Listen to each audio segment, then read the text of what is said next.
Let's talk about something huge happening in Ontario for anyone trying to buy a home. If you are a first-time buyer, you're going to want to listen up because the government just dropped an incentive that is a total game changer. Let's break down what this actually means for your wallet. If you're thinking about buying your first home in 2025 and feeling that squeeze from home prices, stick with me because what we're about to go through can really help you. Let's get right to the most important part, $64,000. Let that sink in. We are talking about potential savings of around $64,000 on an average new build. I mean, that's not just a little discount. For a lot of people, that is the difference maker, the thing that gets you into a home instead of watching from the sidelines. So what exactly is this?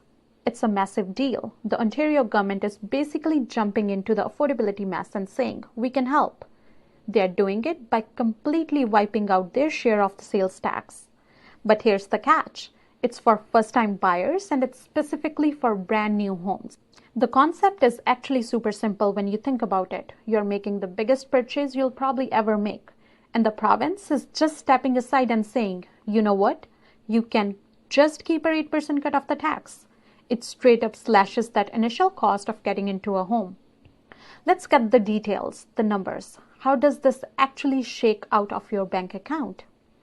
First things first, a quick reminder on how sales tax works here in Ontario. You know, the HST.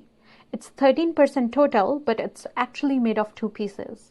There's the 5% federal part, the GST, and then there's the 8% provincial part. And that is the magic number. This new incentive zeroes in on that 8% provincial tax and just poof makes it disappear. And this is where it really makes a difference. Look at this for example. 800,000 new build, normally you'll be on hook for 104,000 in total HST. But with this new incentive, the provincial part, the 64,000, it just goes away. It becomes zero. Now you still have to pay the federal part, which is around 40,000. But look at that. Your total tax bill gets sliced in half, more than half actually, from over 100,000 down to just 40. That is a straight up 64,000 back in your pocket. Savings like that are huge, right? Which obviously leads to the most important question. Can you get this deal? Let's go through the checklist and see if you qualify. It's basically a 3-step check. Super simple. Step 1, are you a first-time home buyer? And the definition is pretty specific. You can't have owned a home in the last 4 years. Step 2, you have to be buying a new build. And it's got to be valued up to $1 million.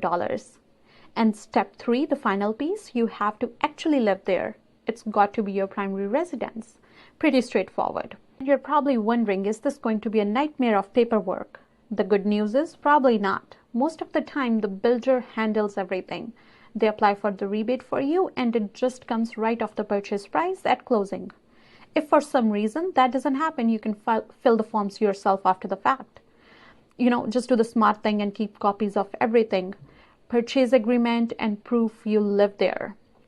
Now that we have talked about what it means for you, the buyer, but what about the market as a whole?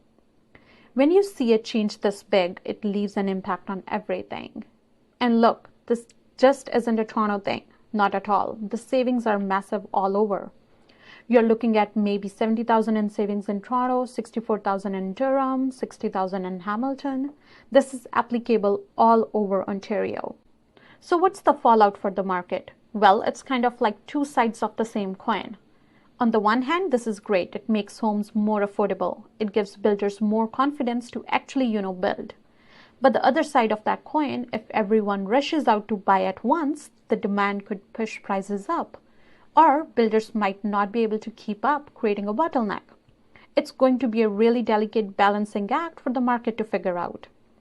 With all that in mind, what's the crystal ball saying for 2026?